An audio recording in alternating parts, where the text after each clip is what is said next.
understand the difference and pull from it personal experience of being guided versus being taught or instructed. Did you have any aha moments from doing that activity or exercise, or is it things you already knew? Any thoughts on it? I think, when I think back, I think we all do guidance, we just didn't know it to a certain degree. I looked at a clip last night from a lady in England, I think, Philip, how to get away from scripting or something. I don't know what it was. I just kind of, I'm, internet illiterate, so I was kind of flipping through something. And she was showing her son, she was talking about how he gets distracted. And she had to keep coming back to this place so she could teach him how to do this particular. They were making kebabs or something. He had to put all the spices in the blender. But to watch her like take the top off and show him he couldn't get it, so she just kind of stopped him and she showed him again. She talked about certain things, but the activity itself she did the silent thing. I was like, okay. I know that I do that part, but I kind of talk when I do it like, no, you do it like this or take the top. So I thought, okay. So you're giving the instructions instead of having him figure it out. Exactly. Right. But she kind of showed me, but I think we all tend to do some type of guidance at some point and just not know it or just not consistent with it. My mom taught me that way. She cooked with us. It was hand over hand kind of thing. Before she would do something and wait, if we didn't get it right, she would not move to the next step until we got it right. She would repeat the step, but she would say a word. Because she said, she told us. There you go, and because you even said that you often find yourself talking through it, but what you're taking away is thinking. But I think we just did that. I think I shared last week that I was so much, I love it. do it so differently now with the grandchild because I told my daughters Love what it? to do. Told them I love rather than letting them figure that out. And that a lot of it is my own controlling personality. I like things done a certain way. And so, once you start to think, I think this is really a good exercise because it gets you to reflect on what's your personality, how you were raised, and how different it is parenting a neurotypical child. I don't know, some parents in this group have both, but you only have one child. Okay, you only have one child. So, and what you do differently perhaps with neurotypical children. Come on in, go on down. We just got started. We just got started. We were thanking you for doing the homework and hoping that it gave you some tools to do some self-reflection. We know that's how it's going to be, that people are going to be coming in and sometimes having to leave. I know one of my parents said, come, swap off weeks, you have to leave, but just come. We're fine. And we're, out of respect for the people that get here on time, we're going to get started. Okay. But I am going to post the video. Yes. Do you mind if I share a tiny bit of what you sent me? Because that was awesome. Oh. No, I loved all of it, but the part that I loved is you built a birdhouse with your father. Yes. And the part I liked is her dad just let her make the mistakes. Like she made it too big and various other things. And her dad, instead of saying, no, this isn't going to work, he just let you do it to figure out that it wasn't going to work. And that's really hard to do, to step back and watch your kids make those mistakes, especially when they're more serious than birdhouses. But I just thought, like, what a cool dad to allow you to just do whatever. Scared those birds right away. And even in the tree anyway, but it was like, no birds set up house.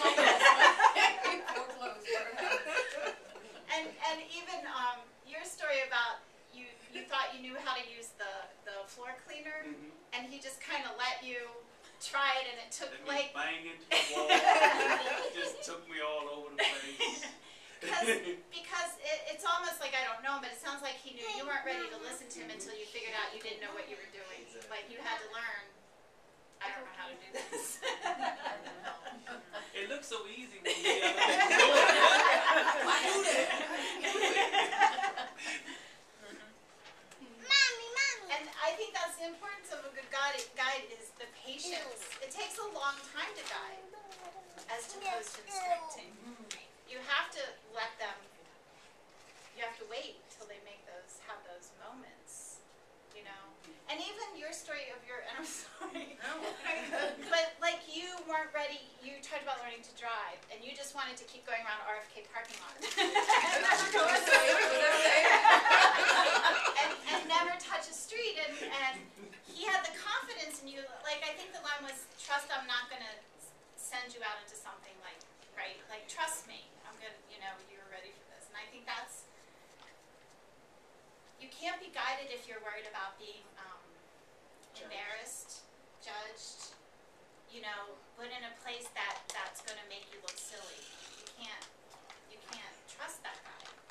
So that's important too, that you have that trust in him. And it takes a lot of patience on the part of a guide like your dad, to know that, because some of us have the tendency to want to fix things and to make it turn out the right way. And so to let the mistakes happen, and sometimes I think parents of children with autism particularly, it's that letting the mistake happen. They're afraid they're going to have a meltdown, and so we kind of avoid it and we get into the cycle When things don't go the way expected. that we're expected to go. That's my issue really don't have a whole lot of time to go back and do it.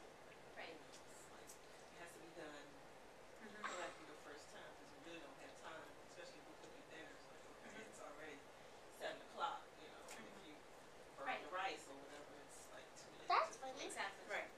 So that's when you have to judge, what can I realistically do in this moment? So maybe cooking dinner isn't a place you're gonna try this. Maybe it's gonna be another time when it's not so stressful, or And that's what we're hoping that you'll learn over the course of time, is that you can build RDI experiences in such odd little moments of the day, but it'll get easier. In the beginning it's like, oh, what can I think of to do?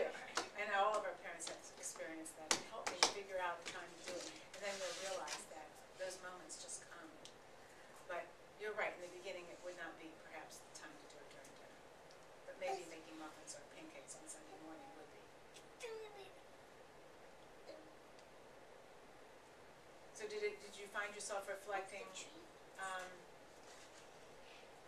how you were guided, but I would hope that it caused you to start thinking about how you interact with your child now.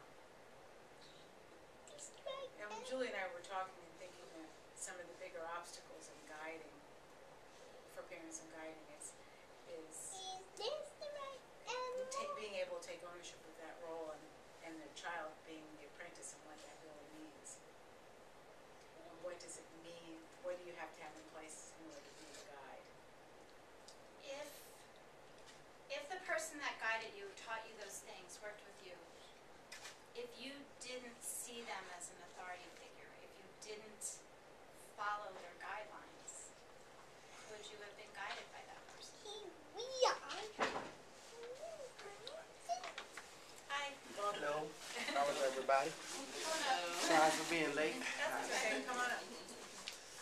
Come join us. Okay. There's empty seats. Stay back in the I shower. was saying, there's more room here, but it feels much less personal. Yeah, I like that other space better, but you know what? We'll take it. Bring in flowers and Thank you for doing it home. We're just getting started. How do you think you would have responded to a person if you didn't, Help me open it, please. this person, if you didn't see them as an authority figure, if you didn't think you had to listen to them?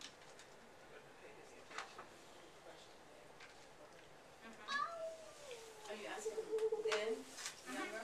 Yes, your whatever your homework was. The person you said was a guide, like if they told you what to do and you just ignored them, or you just did whatever you wanted, could they have been a good guide for you? Building a treehouse can be driving a car. I mean, using all those things you guys shared with me are dangerous. Like, they couldn't have let you do that if they didn't trust that you were going to listen to them and respond. And so, there is an old joke that insanity is hereditary. Get it from your children. Some of you might have heard that. Okay, and you can really relate to that, because we often feel that the biggest frustrations and troubles that we have are directly related to our children. And I think that's particularly true of parents with autism, right? I mean, that's probably your biggest source of stress and the times that you feel the least effective as a parent, or perhaps at other times the most effective, because you know that something you did really did help your child to make it through that situation. I mean, you have so much power as a parent, but I don't know that you feel that you have that power, because you actually have the ability to aggravate your circumstances or moderate those same circumstances, and that's really what we call more your parenting style or your authority style. And so I think it's really, that's what we really want you to help understand about that, because you know, your authority style is either how active or passive you are. So, do you say, do it now? Do you say, well, do it when you want? It's how hostile or accepting you are. So, do we say, I can't stand it when you do that? Or do we do the opposite of that, which is, I know it's not your fault because you have autism? I mean, you know, lots of room in between them being a little exaggerated, but I just said I can't stand it when you do that to my 19-year-old. I'm feeling a little guilty right now. How you stand it before 19-year-old? I'm a 20-year-old. right, exactly. Because there isn't a, you know, it doesn't mean that it's right or wrong overall. We get into these different roles, different ways of reacting based on different circumstances, and they're all right at certain times. You know, but I want you to think about your authority style. Are you passive? Are you hostile? Are you active? Are you accepting? Are you clear? Are you ambiguous? You know, I want you to clean your room. I want you to pick up your toys. I want you to hang up your clothes. Sometimes cleaning up the room, I remember my daughter's room was like so bad that if I sent her in there to clean it up, it would never happen because she was overwhelmed. But if I would sit in there and I would say, I just want you to hang up your clothes. Now I want you to clear off the top of your dresser. Now, then you're being clear. How controlling or permissive are you? Be home by 6 o'clock or else, or come home when you want. I mean, these are all different, and they're all right depending on the circumstances, depending on the child. But your opinion of yourself as an authority figure is what's really important, and I think I wonder how many times, particularly as parents of autism, children with autism, that we don't do things for fear of upsetting the apple cart, for fear of the meltdown, so that we started walking on eggshells without realizing that we've been walking on eggshells. Or, because I suspect all of these things happen, you get to that point of no return where you're just had it. And that happens with neurotypical children too. I mean, all of these things happen. But what we're experiencing, what we have learned from these experiences is that when you are parenting a child with autism, you sometimes forget who is the authority. And you sometimes you might not be able to take the step back, but we're hoping you can. But we can see so clearly that who's got all the power. Many times it's the child has so much power. And so then you start to feel very ineffective as a parent. You start to berate yourselves, and and nothing good comes from that. Because no parent is going to have one style all the time, nor should you. What Julie did last night with her 9-year-old, exactly like you said, he needed it. I mean, he's had 19 years of it. He knew the limits and Throwing boundaries. his trash away after he He knew he'd push the button, and he needed to be called on it. But if it was a 2-year-old didn't throw their trash away after dinner, you probably wouldn't have reacted that way. But she's been doing it for 19 years. So that's okay. But then to have said to him, it's okay that you don't throw your trash away because you have autism. You know, when he was 19, he still wasn't throwing his trash away, besides the fact that he had autism. So what? He had autism. Because what we have to prepare these kids to do is to work in the real world. Because we're guiding them now, but there are going to be so many more guides in our world. And that's what you have to understand is the way you are setting this up is you're teaching them to respond to the people they trust the most. Then they have to generalize this.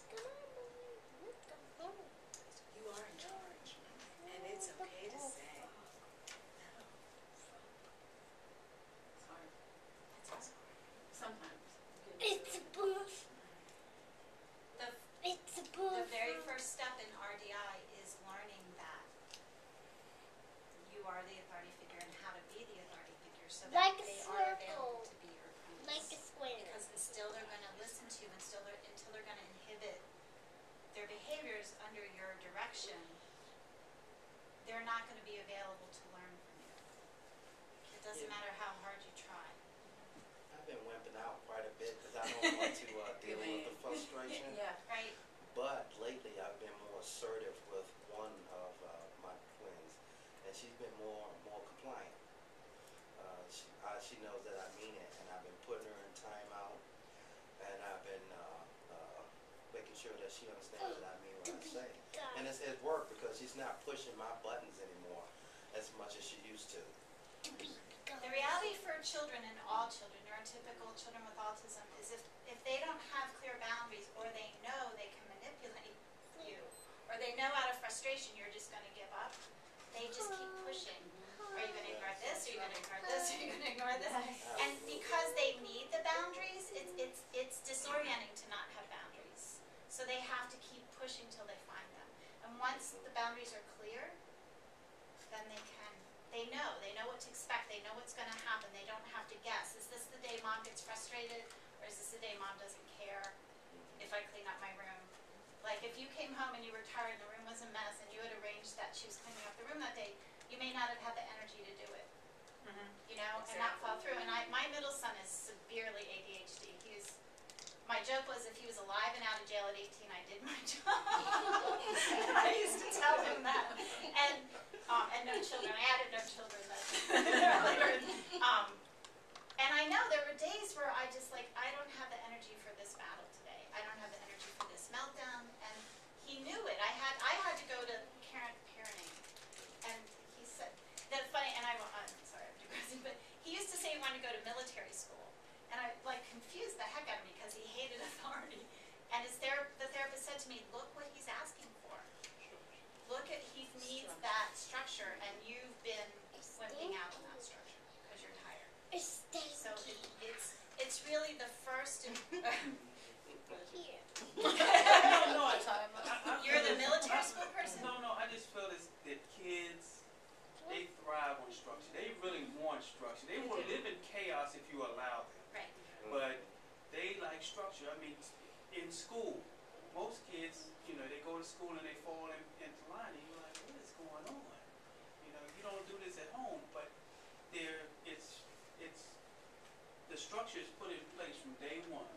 They go in, you do this, you do this, you do this, and then you do this. And then at home, you can pretty much do whatever you want, and you go from there. Right. But they want structure, and you have to introduce structure and try to stick with it. And kids with autism, as neurotypical kids, will always look for the easy way out. They will gravitate to the current that gives them the most leeway, that allows them to get away with things. So you have to kind of get on board. We've all been there, but that also is a good point, because that sets up the scenario. I don't know about your house, I'm not suggesting that this is your case, but it sets up the scenario for good cop, bad cop too. Right. That, dad's the bad cop, or mom, you're the warden, and mom tries to make up for that sometimes. I'm not speaking specifically to you, but this is typical, this is really typical. I can think of it in my house. We have 3 daughters, and my husband is the one that the girls just go gaga over, although we talk about everything, and he will often say, I'm not putting up with this, but I'm the one that has to tell him. So Dad always comes out smelling like a rose. And they're just so mad at me. But it's like, that's the roles we've had for years. Dad's heavy-handed, I'm always trying to balance him out, but I'm the one that has to deliver the message. So they shoot the messenger because they don't like the message. But as they're getting older, they're starting to understand. But, all those dynamics come into play, and that's the other thing that if you'll see in the next, as we unfold in the next few weeks and months, when we're talking about your marriage and your relationship with the parent, that's the person who's co-parenting with you, all of those things, do you take care of those things? Do you take care of yourselves? Because there is a lot of stress in this, but so it's not, RDI is not just about guiding your child. There's a lot of preliminary things we have to do, and this is the first one. It's really, we're trying to get you to be aware that limits and boundaries and expectations are the fundamental first step. We can't proceed until it's in place.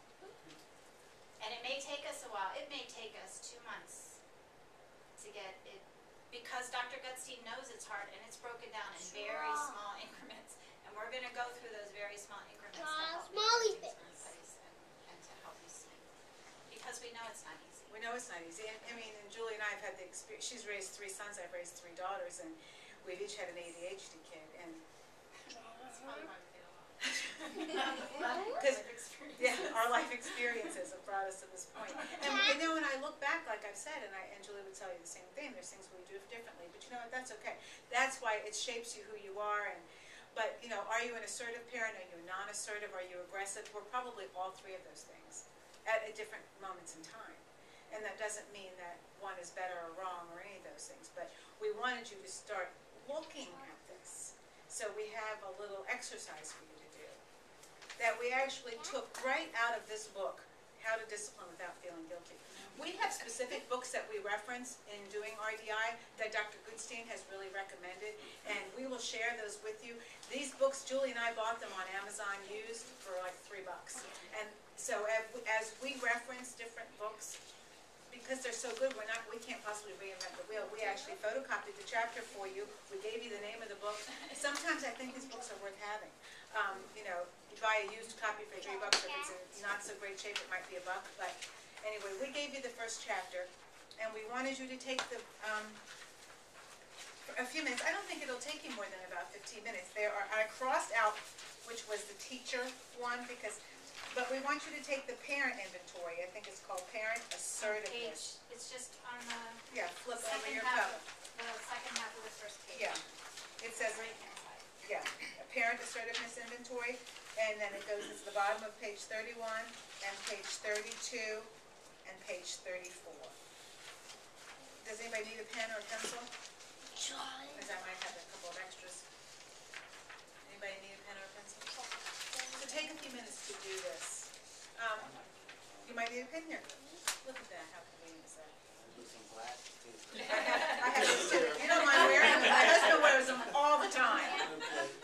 You said 31 and 32? Well, it'll just flow. Yeah, It you'll starts see. right here. It just starts right here. We just, to save paper, we went back to back. Gotcha.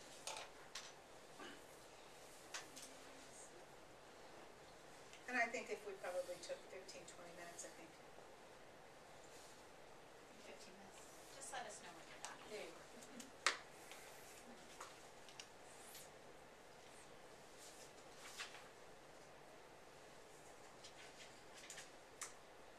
The key is the words in italics, how you would likely act, not how you wish you would act. So you need to remember. It's a self-evaluation. And you don't have to share your results with us if you don't want to. You can keep them private.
exercise and learning what your parenting style is, you know?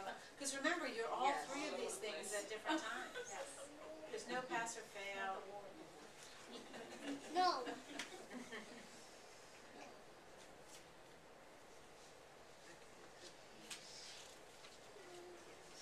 Yes. Yes. Right here.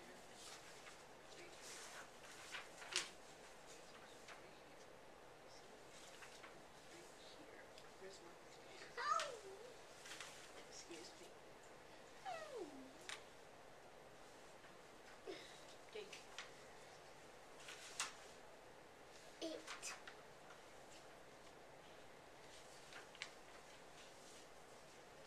No. Bless you. I nag, yes.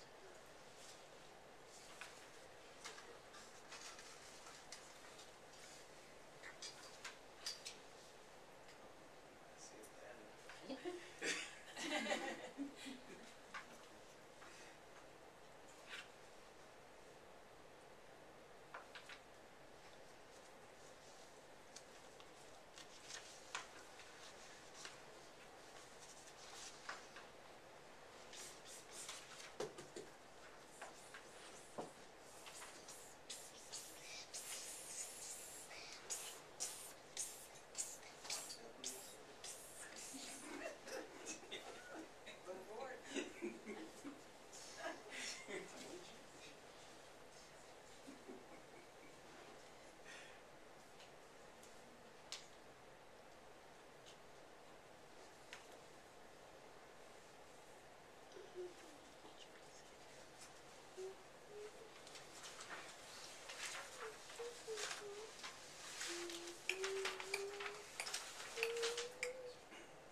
Conflicts. Because I have a 20-year-old that I treat so different and Right. remarkable when it comes to my twins. It's like, Right. Well, that's interesting that you've already noticed that. because I don't let her get away with nothing. That's how it girls. What if you had to, if you added a detour? If you did what? Added an answer. It's okay. None of the above. Figure out where you think it would go. That was Yeah.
each category, and it kind of, skip the, don't remember, the teacher part you don't do. And it'll just give you an idea of where You do you are. parent part one and parent part two.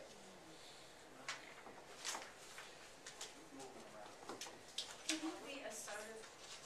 Can you be assertive, but with an aggressive attitude? How be assertive, responsive is what I do. Sometimes it's not as polite as it should be, as what it is, it can be. Absolutely. Okay, aggressive.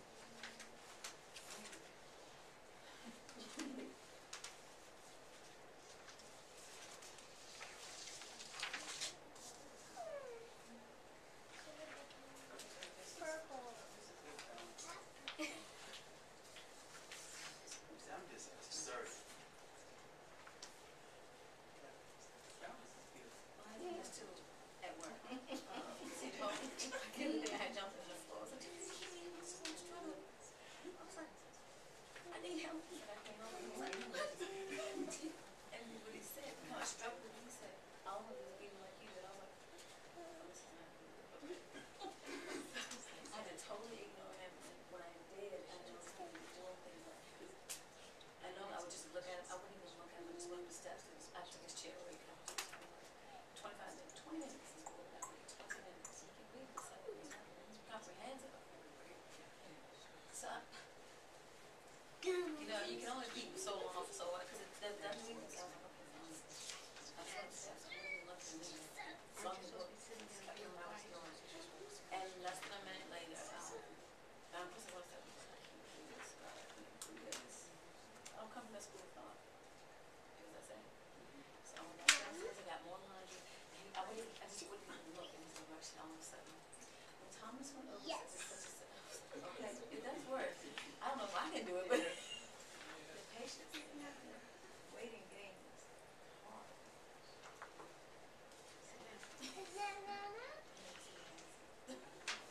Sit down, I said. I'm sorry? Part two. You were. Oh, there's a, What if you have to answer yes or no, so we don't know if it's an extreme yes or oh, I extreme wonder no? if that's a good point. I wonder if it counts, like, 1, 2, 3, 4 is in the middle, right? Okay. But how do you know? Oh, okay. I just, for me, I just did exact yes or no. Oh, yeah, once again. 1, 2, 3, 4, 5, 6. What's it asking? That's a good question, we didn't pay attention to the scoring part. That's a good strong answer.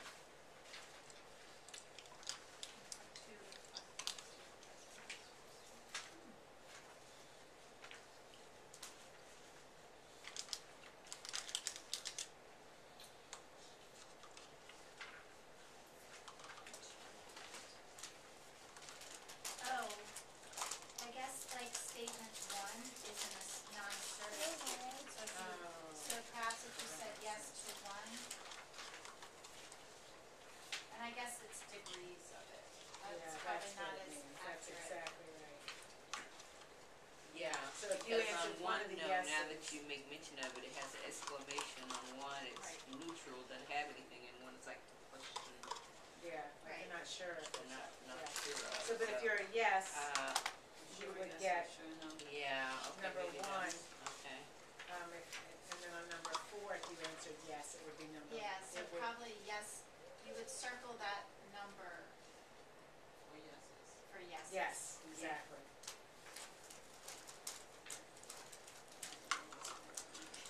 Even though there's degrees of yes. Yeah. Yeah. Does that make sense? To say Mama. Please.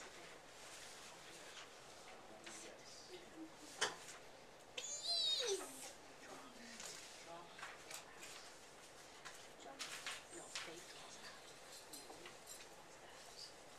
Faith calls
spring break.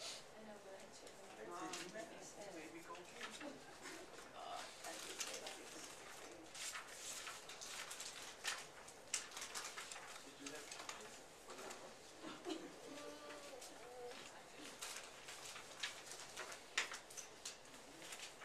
You threatened to leave. My enemies necessary.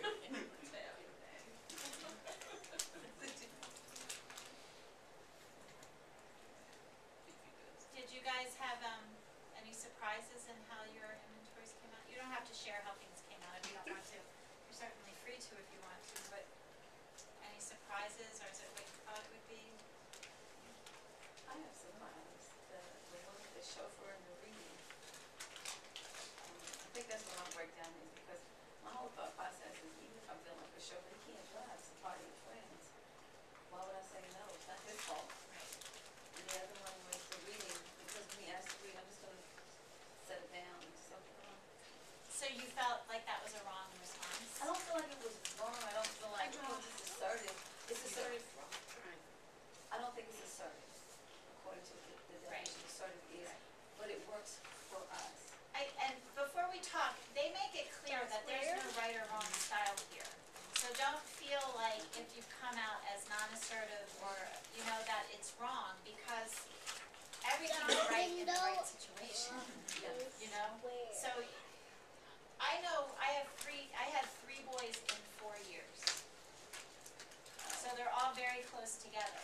My parenting, how I would respond, like he was talking the difficulty, I would respond to each child differently. I don't know if that's what depends, based on what they need and what the situation is. So there's not a right or wrong style. So don't feel guilty. Like I would have done, my answers for both of those are exactly what yours were.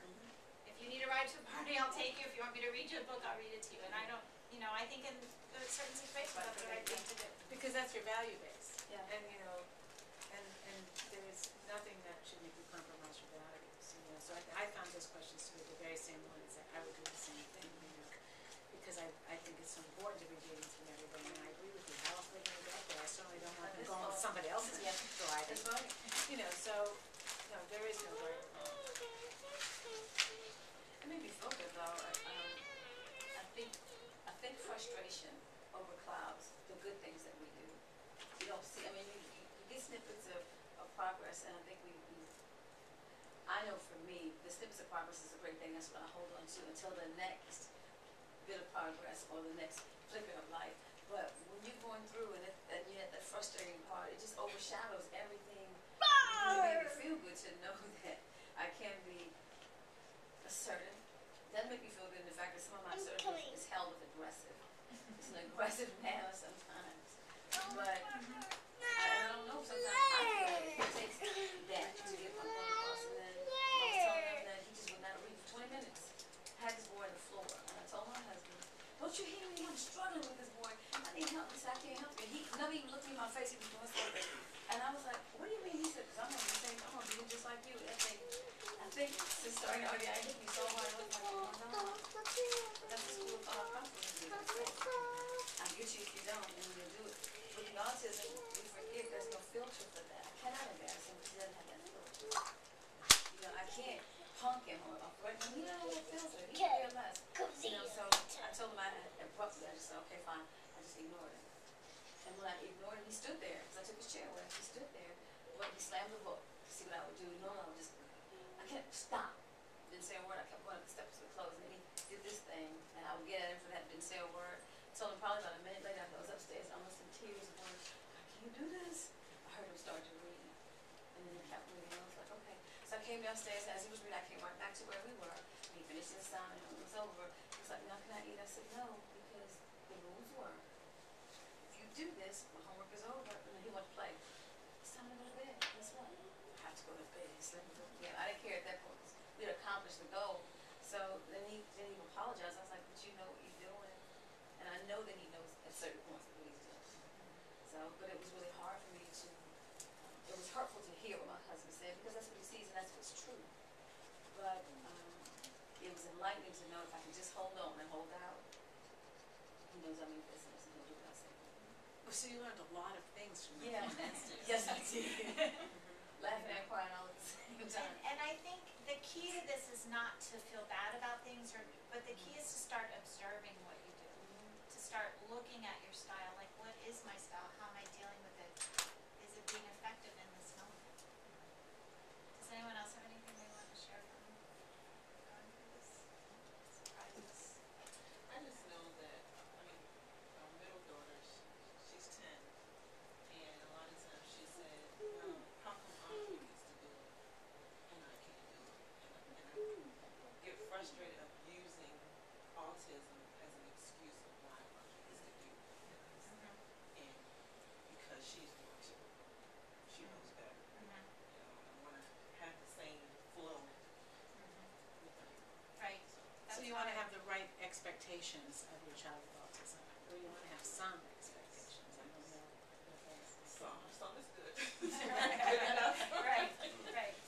And I think that's probably, that's where we thought this might be a good springboard.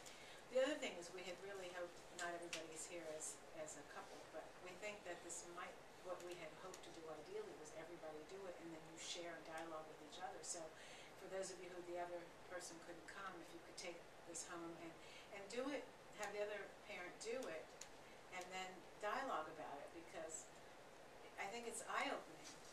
Sometimes you are, just like you said, your husband said, I would do the exact same thing, and then you're saying, well, we do different things. I think it's that awareness and that dialogue that is valuable. It's not that there's a right or wrong, or that one of you is a better parent, or a weaker parent, or a stronger parent. We're different. We're just, and I think it depends on the circumstances, right? I mean, And there can be conflict in I think things should be structured, and I don't want to say there's conflict at home, but it can be conflict in that.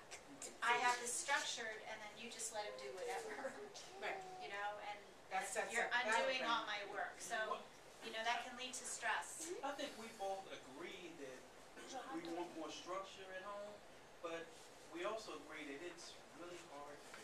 Yes. Right. It It's is. really, really hard. You have the best intentions. Yeah, Right? I mean, we have, No window. our schedules are all over the place. And, we have two other children.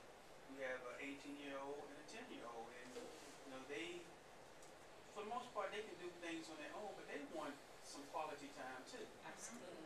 And they count. And, we would be dishonest if we didn't say that Andre took the bulk of our time. And he really does. And he needs that attention. And we try to, the 18-year-old right now, he doesn't care less. I'm good. But the 10-year-old, she wants that attention. Why does Andre get to do this? Why is Andre? I mean, we're talking about getting Andre an iPad. Well, am I getting an iPad too? And I'm like, That's a hard one. You just had a laptop for Christmas, but Not iPad. I didn't tell you that, how you feel. if Andre isn't playing with his iPad, you're welcome to play with it too. Oh yes. So you make concessions here and there, but Good it's really job. hard to set up this Yippee! this structured environment. We have it in the back of our head. We're trying little by little. It is hard. I had it written down in my house because I would often find that same scenario with my kids. And I said, because they would always say, it's not fair. But I always said, I would say, fair is giving everybody what they need. And Not everyone the same thing. not everybody's the same. And, if you think about it, and I look at my children now, and as they're young adults, I still Draw do cat. that. Because, I had the one that was so learning disabled and ADHD that I spent a Cat. fortune on tutors for her. Draw But then I had one that, because of anxiety, needed to be in private school, spent a fortune there. So their experiences were really very different. And I say, and who needs braces and who didn't? Who needed glasses and who didn't? And I always just pointed out to them that way. Fair is getting what you need. And I try to give everybody what they want, but, it's something reasonable. Everybody seems to have what they need. And I don't know how else you can do it, right? Never come up with that scenario. I never thought of it like that. Because I don't think we think needs. I think we think in wants, and everything is all either. For me, all wants and needs. When this boy says he wants to go to GameStop, trust and believe. I try to figure out a way so he can get green days, so so he can get the GameStop, because I know that he works hard, but I also think he knows how to get to GameStop with Mom. Even though I'm stern with him for the most part, there's still a part of my heart because it's not his fault that he has autism. It's mine, or it's a higher power, or it's God's fault. It's somebody's fault. He has it. But what does he need? He needs to be able to control his behavior. That's true. And so that's what we have to sometimes go back to. So what am I reinforcing, and what am I really, what value am I instilling in them? I mean, I don't know, I didn't get that from a book, I don't know, I just had to But it get to makes sense. something. It does. It does. For me. Yeah, well, I think about growing up, I think that was the approach that my parents took. It wasn't so much what we wanted, because we didn't have a lot, but, you know, they knew that we needed Here. 3 meals a day, and we got 3 meals a day. They knew that we needed shoes. We didn't get expensive shoes, but we got shoes. We didn't get expensive clothes, but we got clothes. We had a home, wasn't a big home, but it was a home. Things that we needed. I think as we progress, you know, and we are a little bit better than our parents, or better off than our parents, we want to give our kids more, Whiskers. but without having them work for it. And I think that's what I want to do. I want to get that balance to where we're not just giving to them just because. You know, Because you kind can. of- Yeah, because you can. Which needs to include Andre. I know. Which Yeah. needs to include Andre as well. Exactly. Right. Exactly. Right. And what he needs is just different than what he Give it wants. back to the You know, it's as simple as you know, when I think there's that sense of entitlement that's really going on in this generation. As a matter of fact, it's interesting, my daughter that's 30 said to me, you know, Mom, it's my generation that has to Krispy do it Kreme. first. And I thought that was kind of interesting. But, you know, she talks among her friends, and they all have young children, and they're giving. And she says, I'm having to stop myself and really think that when I needed shoes, and you didn't buy them for Lauren and Alex just because I needed shoes. She said, but my generation is, well, when so-and-so needs shoes, everybody gets new shoes so that there's peace. And I was glad she could see it, but it almost takes the wisdom of being 30, you know. But I think that needing and wanting, are we doing it because we want to seem like the fair parent? We don't want anybody not to like us. You know, I think that's what this is helping you to look at too, is what kind of image are you trying to project? But also what is the image that you have of yourself? What is the image you're trying to have other people think of you as a parent? Because we are always judging that in ourselves, and we sometimes judge others. But you have to but most importantly, be aware that our kids are watching everything that we do. They really do, and they learn from it. And so, Jonathan really learned something about him. Well, we hope he did. That's the problem with autism, though, isn't it? They don't seem to learn from their experiences. But we're hoping that you learned something from that. So it gave you, I would think it empowered you. It did. It empowered you to think, I can do this again. Second And it part. gave your husband learned something from it too. He watched, even though he didn't do it, he watched you react differently and watched Jonathan react differently. So, you know, even though Jonathan may pull that same stunt again today, you'll be calmer and more That's my goal. confident in your response. So, and isn't that what it's all about? I mean, I think Julie and I were both saying, having 3 kids, you think by the time the third one came around, I didn't know what I was doing. I still don't. My husband and I, we used to talk about we would write a rule book as we went. That's what we used to say in the bedroom. We got to come up with a rule, because they would always say, can we do such and such? It would come up at dinner time. And we had this pet agreement. It was like, we'll get back to you. We'll get back to you. Don't ever say yes, don't ever say no, just say we'll get back to you. Then we would meet and hash it out. Of course, I was the oldest one that had to come out and say, no, you can't do it. And then we would set up rules, we had basic house rules. And, I think that to a certain extent, a lot of those things work. We had a rule, you can't have a friend more than 1 year older or younger than you. I'm going to tell you, that really worked for a lot of scenarios. Especially when they were in 9th grade and senior wanted to ask them to a dance. It was like, remember the rule? It worked in so many scenarios. I didn't want the wrong age of birthday parties, and it just, but that worked for us. But we made it a house rule, and it was just kind of, so, it also, as parents and as a couple, you have to come to some consensus about how you're going to be on the same thing. So if this gets you thinking about that and I shouldn't say nothing else, because it's a lot. It really is a lot. I mean, I think you and Christine even shared with me at the RDA that you have different styles and different expectations. And